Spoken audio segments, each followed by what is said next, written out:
Hello friends, it's Tembekile again. Today we are talking about lumbar disc herniation. Lumbar disc herniation. This session is following a session where we were talking about the structure of the intervertebral disc and the degeneration of the intervertebral disc. Most of the things that we will say today, we will be linking this session with that session. So it is advisable for someone who's watching this one to start with the previous one, to start with the structure of the intervertebral disc that we have already uploaded that video. So now we will explain thoroughly different types of disc herniation, how to name them, why they are named in the way they are named. So, and what is the right terminology to be used by a clinician or by a professional to make his or her diagnosis. Again, I will apologize for the background noises. I'm staying along the main road, so there will be sometimes cars passing by. Right, I've taken a picture from the FNETA's atlas that shows exactly what is disc herniation. This is a intervertebral disc. It's lumbar. We can clearly see this is lumbar because there is no spinal cord. We can see the cauda equina within a dura sac. We can see the cauda equina, right?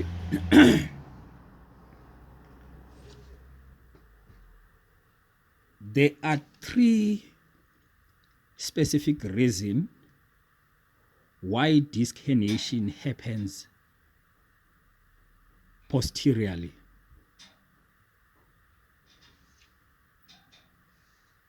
We have three reasons why it happens posteriorly. When we analyze the lamellae of the intervertebral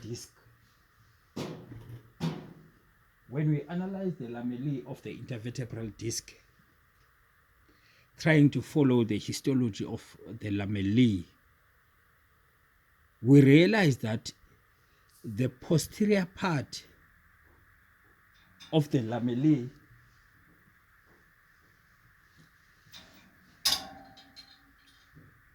is thinner when it's compared to the anterior and lateral.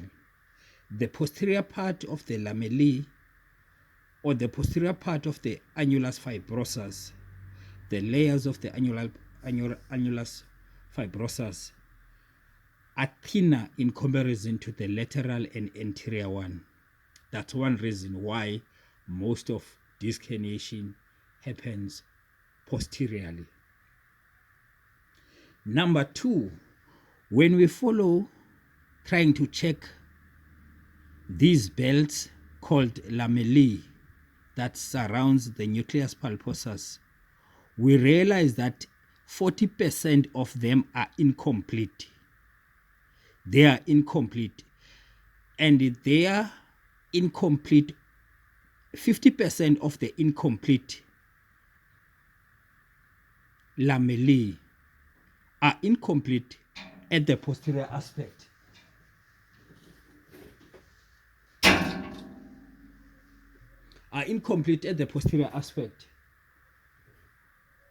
Of the intervertebral disc. That's reason number two. Reason number one, these belt-like structures called lamellae, they are thin posteriorly. Reason number two, these ring-like structures, these belts are 40% of them are incomplete.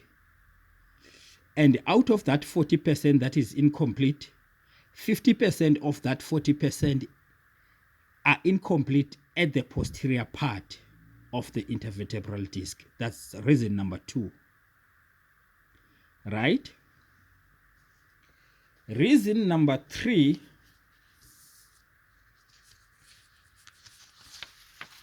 I will show you something here.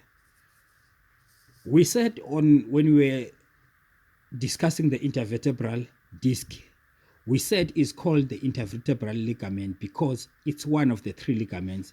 We have anterior longitudinal ligament, we have posterior longitudinal ligament, then we have the annulus fibrosus as the 3rd ligament. So when we look at the posterior longitudinal ligament, as it descends to the area of the lumbar vertebra, it becomes thin. But when you look at the anterior longitudinal ligament, is broad and thick anteriorly at the lumbar area. As it moves up to the cervical vertebra, it becomes small and thin. But for the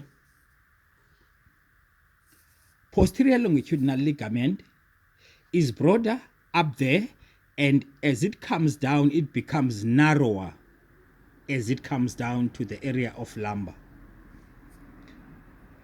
But fortunately, it's got these extension that attaches to the annulus fibrosus.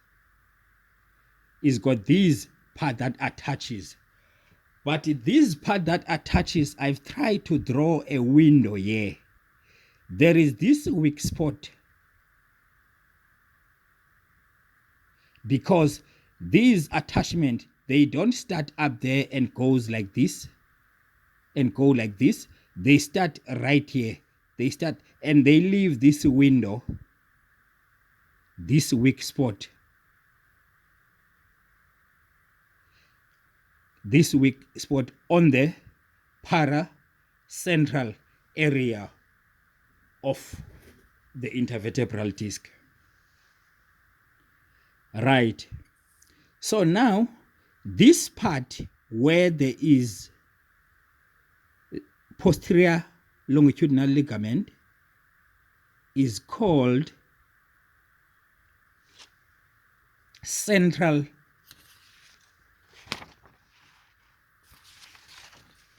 Okay, I'm going to show you one of my slides quickly. Is called central. This part is central, right? And then next to it, like from central to here, it's a common area for disc herniation, is called paracentral. And this one is called paracentral. And then from this paracentral one, here this area is the area of this intervertebral foramen, where the spinal nerve will be situated, is called foraminal area, this part. And then outside of that is extraforaminal area. So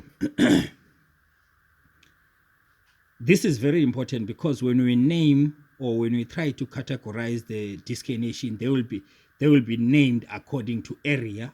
They will be named according to the structure, and also they will be named according to the area where they are located. So it's either they are central, paracentral, foraminal, or extraforaminal.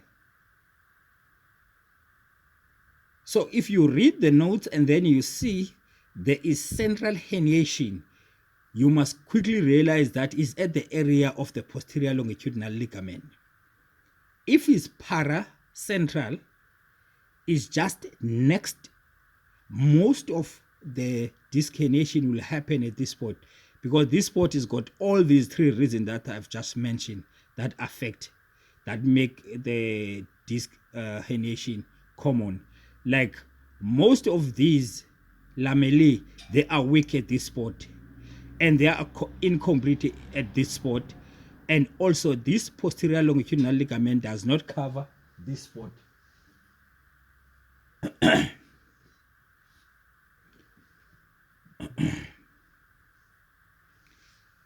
Right.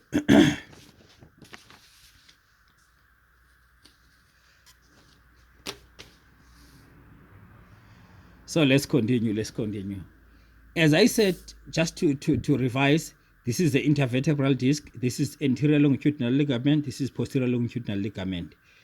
And then if you move behind, we have a ligament that is called ligamentum flavum, we have interspinous ligament, we have supraspinous ligament. But today we're going to focus mainly at the disc herniation that happens around this spot. So if disc herniation is happening at the area of lumbar, it will compress the chorda equina. If it's paracentral, it will mainly affect the traversing nerve root, or yes, it will affect the traversing nerve root, or it will affect the nerve root that is situated here. Right. The reason for disc herniation, we have mentioned them on when we were discussing our intervertebral disc. And then we said degeneration of the intervertebral disc will lead to different types of annular tears. We spoke about this radial annular tear. Radial annular tear is this one. That is a complete break of the annulus fibrosus. This radial annular tear will lead to disc herniation. We can also have this concentric annular tear, and also you can have this rim lesion. These three different types of annular tear. Right. I have written something here about disc herniation.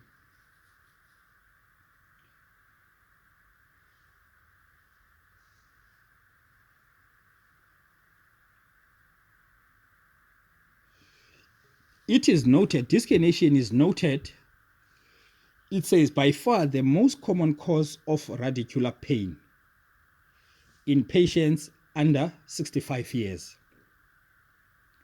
And this estimation is around about 85% of the time disc herniation is the cause of radicular pain. And that knowledge is taken from Pochet F. et al. Neurosurgery, 2002. So nucleus pulposus moves out of disc through an annular tear and compresses or irritates the adjacent nerve root or roots. It might affect one or two. So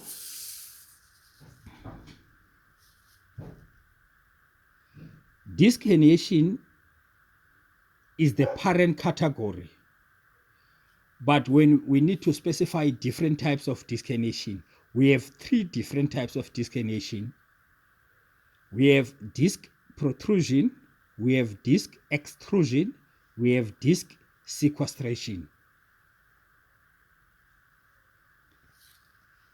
Disc protrusion is also called subligamentous herniation, or is called contained disc herniation.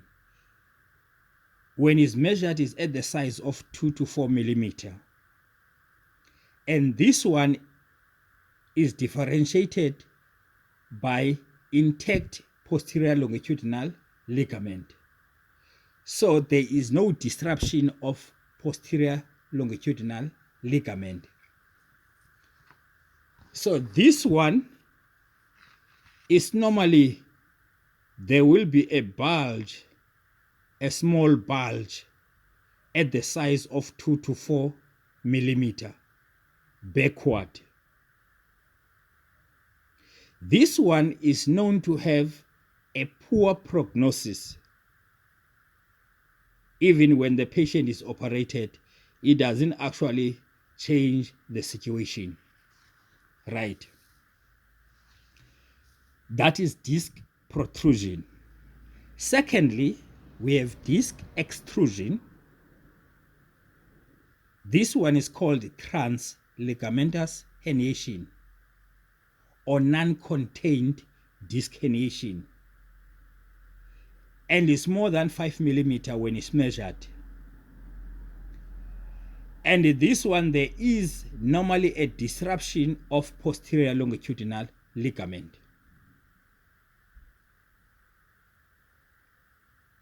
And this one has got a good chance of reabsorption because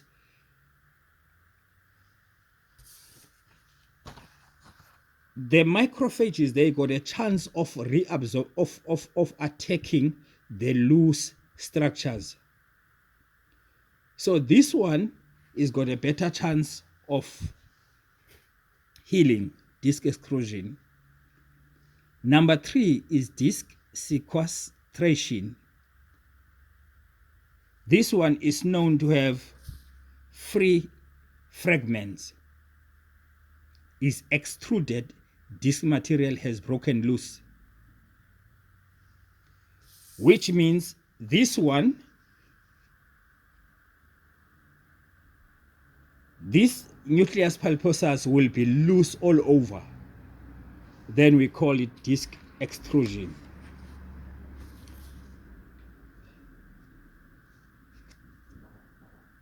I mean disc sequestrations, right? This naming is according to the structure of disc herniation. So it will be named according to the structure and also according to the area. You see, if it's named according to the area, they will say it will be a central disc herniation, which means it's pushing against the posterior longitudinal ligament. And this one is not common, it's infrequent because of the presence of the posterior longitudinal ligament. And the next to it is paracentral disc herniation. This one is the commonest. Is common. It's very, very common. Most common. As I mentioned, those 3 reasons that I just mentioned at the beginning. Because that spot is very weak, is not covered by posterior longitudinal ligament, and then even the lamellae are incomplete and they are also thin. Those 3 reasons, they affect this paracentral disc herniation. So this one is very, very, very common. We also get the foraminal disc herniation. That is at the area of the intervertebral foramen. And also we have a far lateral disc herniation or extraforaminal disc herniation, which is outside the foramen. So the naming of disc herniation will be according to the structure of itself and also according to the area where they are located. This naming is according to the structure of disc herniation. This one is disc protrusion, disc extrusion, disc sequestration, is according to what is happening at the disc, is according to the structure of that malformation. And this naming, central, paracentral, foraminal, far lateral disc herniation or extraforaminal, this one is according to the area where the disc herniation is. Right. I think we are together.